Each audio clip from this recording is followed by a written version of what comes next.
ரங்கா, இங்க குடும்பம் நடக்கிற நினைச்சா என்ன நினைச்ச? என்ன சொல்றீங்க ரங்கா? அசோக் கல்யாணம் பண்ணாத ஒரு பொண்ணை கூட்டிட்டு வந்து இந்த அபார்ட்மெண்ட்ஸ்ல தங்க வச்சிருக்கான். அதுக்கெல்லாம் நீதான் காரணம். உடனே அவனை காலி பண்ண சொல்லு. ஏ ரங்கா, இது குடும்பம் நடத்துற இடம். முதல்ல அவனை காலி பண்ண சொல்லு. இந்த அபார்ட்மெண்ட்ல தப்பா நடக்கிறதுக்கு நீதான் காரணம். முதல்ல அவங்களை வெளியே அனுப்பு. ஏங்க உனக்கு நியாயமா இருக்கா? உடனே வெளியே அனுப்பு. வெளியே அனுப்புறேன்னா நான் இந்த வித்த காட்டுற குழந்தை ஐயா. கல்ல விட்டு எறிஞ்ச நாய் கூட்ட மாதிரி எல்லாருமா சேர்ந்து குலைக்கிறீங்க. அசோக்க நான் தான் கூட்டி வந்தேன். குடிக்கலன்னா அனுப்பிட்டு போறேன். முதல்ல அதான் செய்யும். இத்த பதில் எப்படி போறது? என்னாலதான் உங்களுக்கு எது சிரமம்? அக்கம் பக்கத்துல இருக்கவங்க எல்லாம் தாறுமாறா பேசிக்கிறாங்க. பேசுறவங்களுக்கு என்ன? பேசிட்டு போட்டோம். நீ ஏன் கவலைப்படுற? அசோக், அசோக், இல்லங்க, யார் கதவு தட்டுறாங்க? இந்த வீட்டை வாடகைக்கு வாங்கி கொடுத்தானே ரங்கா, அவன் தான் வந்திருக்கான். வந்தாங்க கண்ணாபிதான் கத்துவான். எங்கேயாவது ஒழிஞ்சுக்க. சரி சரி, இங்க போய் கதவு தரங்க. ஏண்டா அசோக், உன்னை நான் கொண்டு வந்து இங்க குடி வச்சா நீ ஒரு கல்யாணம் ஆகாத பொண்ணை கொண்டு வந்து வச்சிருக்கிற. அபார்ட்மெண்ட் இருக்கிறவங்க எல்லாம் என்கிட்ட ரிப்போர்ட் பண்றாங்க. அவ ஒரு அனாதை சார். அண்ணா ஆசிரமத்துக்கு போட்டு அபார்ட்மெண்ட் கேட்ட வரணும் சார். அவளோட வாழ்க்கை வரலாறுலாம் கேட்டா ரொம்ப பருத்தமா இருக்கு சார். நம்ம நாட்டில் இருக்கிற ஜனங்களோட வாழ்க்கை வரலாற கேட்காதடா. 70 கோடி பேருக்கு 70 கோடி நாவலே அடங்கி இருக்கு. உன் வரைக்கும் பிறந்தையா, வளர்ந்தியா, சாப்பிட்டியா, போனையான்னு இரு. உனக்கு முன்னால் இருந்த மகான்கள்லாம் ஜனங்களோட வாழ்க்கை வரலாறு விசாரிச்சுட்டு காப்பாற்ற முடியாம அவங்க செத்து போயிட்டாங்க. சார், அந்த காலை கொஞ்சம் எடுக்கிறீங்களா? ஏன் அந்த பொண்ணு கால் வழியா தான் வருமா? சார், நீங்க டீ பாயிண்ட் நினைச்சு காலை போட்டுக்கிறது அந்த பொண்ணு மேலதான் சார்.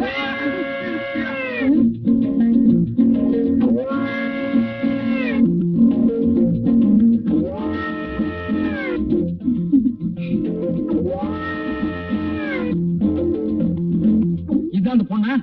இந்த பொண்ணுதான் சார். போச்சு வெளியே. சார், இந்த பொண்ணுக்கும் எனக்கும் சின்ன அண்டர்ஸ்டாண்டிங் சார். அண்டர்ஸ்டாண்டிங்ல சிறுசு வேற பெருசு வேற. அண்டர்ஸ்டாண்டிங்னா காதலா? நம்ம நாட்டுல மனிதா கிடைக்கூடிய அந்த ஒண்ணுதான். காதல் பண்ணுவீங்க, அது கை கூடனா தாடி வளர்ப்பீங்க, சேவிங்கும் பண்ண மாட்டீங்க. இதெல்லாம் உங்களுக்கு ஒரு மேனரிசமா போச்சு. உன்னை பாத்திரம் மட்டும் தான் கொண்டு வந்து வைக்க சொன்னேன். இதே கொண்டு வந்து வைக்க சொன்ன போச்சுடா. சார், பேசாதா? இந்தமா நீ மரியாதையா போயிடு. என்ன தேவி, நீ அழகு.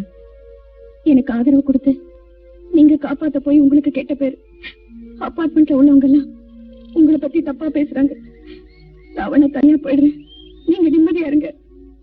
நீ போயிட்டா எனக்கு எப்படி நிம்மதி இருக்கும்? நான் ஒருத்தரை காப்பாத்தணும்னு நினைச்சேன்னா கடைசி வரைக்கும் அவங்களுக்காக போராடுவேன். மத்தவங்க நம்மளை பத்தி தப்பா நினைக்காம இருக்கணும்னா அதுக்கு ஒரே ஒரு வழிதான் இருக்கு. நீங்க என்ன சொல்றீங்க? நாம 2 பேரும் கல்யாணம் பண்ணிக்கலாமா? இது வரைக்கும் நான் உங்க ரசிகனா இருந்தேன். இனிமே உங்களுக்கு வாழ்க்கை துணையே ஆக போறது நினைச்சா எனக்கு சந்தோஷமா இருக்கு.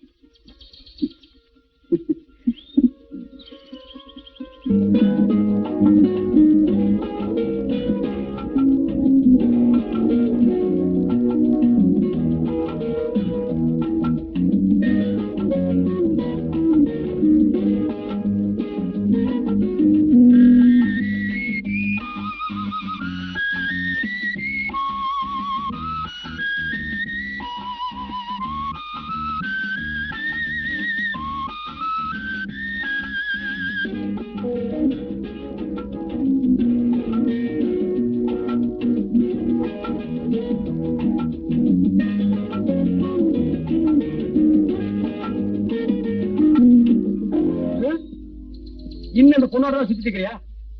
அசோகே, அபார்ட்மெண்ட் தப்பா பேசுறாங்க. இந்த பொண்ணு அனுப்பிடுன்னு ஏற்கனவே நான் உங்கள்கிட்ட சொல்லியிருக்கேன். கேட்க மாட்டேங்கிற.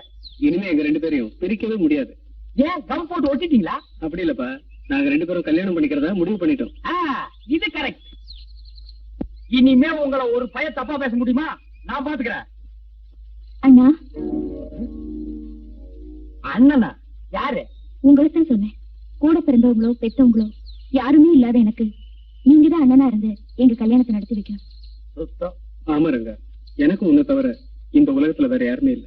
அதுவும் சுத்தம். 2 பேரும் சென்டிமெண்ட்ல ரொம்ப டச் பண்ணிட்டீங்க. சரி, நல்ல காரியம் நடத்தி வைக்கிறேன்.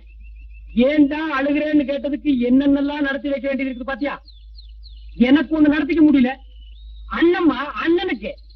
சரி தங்கச்சி. சரிண்ணா, நாங்க இப்பவே அபார்ட்மெண்ட்டுக்கு போய் எல்லார்கிட்டயும் எங்களுக்கு நிச்சயதார்த்தம்னு சொல்லிட்டு வந்துடுறோம். முதல்ல அதை செய். உங்க 2 பேரும் தப்பா பேசுறாங்களே, அவங்க கேட்டெல்லாம் முறைப்படி நாங்க 2 பேரும் கல்யாணம் பண்ணிக்க போறோம்னு மூஞ்சில குத்து. சரிப்பா. ஏய், கையால குத்தாத, சொல்லால குத்து. டேய் வா. இப்ப என்ன பண்ணுவ? என்னப்பா விஷயம்? எங்க 2 பேரை பத்தி நீங்க தப்பா நினைக்கிறதுனால நாங்க ஒரு முடிவுக்கு வந்துட்டோம். என்னப்பா சொல்ற? நாங்க 2 பேரும் கல்யாணம் பண்ணிக்க போறோம். ரொம்ப சந்தோஷம், நல்லபடியா இருங்க.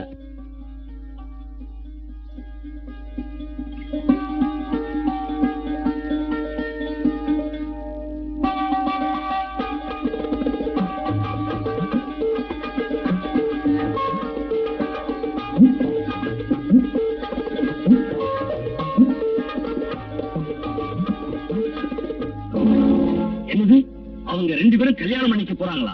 அதை மட்டும் நடக்க விட்டுறாத. ஏன்னா அழகான பெண்களை தவற விடுறதும் அடிபட்ட புளிய தப்ப விடுறதும் ஒண்ணுதான். மை டியர் பாஸ், அவன் மேல இன்னும் நான் கை வைக்கலையே தவிர எப்பவும் ஒரு கண்ணு வச்சிருக்கேன். நம்ம ரகசியத்தை வெளியே சொல்லிட்டானா நம்ம கூட்டத்தோட மாட்டிக்குவோம். நீ கொடுத்த போட்டோ வச்சு ஏற்கனவே வியாபாரம் பண்ணிட்டேன். எப்படியாவது அவளை கொண்டு வந்துரு. நான் முயற்சி பண்றேன் பாஸ். முயற்சி பண்றேன்னு சொல்லாத, முழுசா கொண்டு வர்றேன்னு சொல்லு. ஓகே?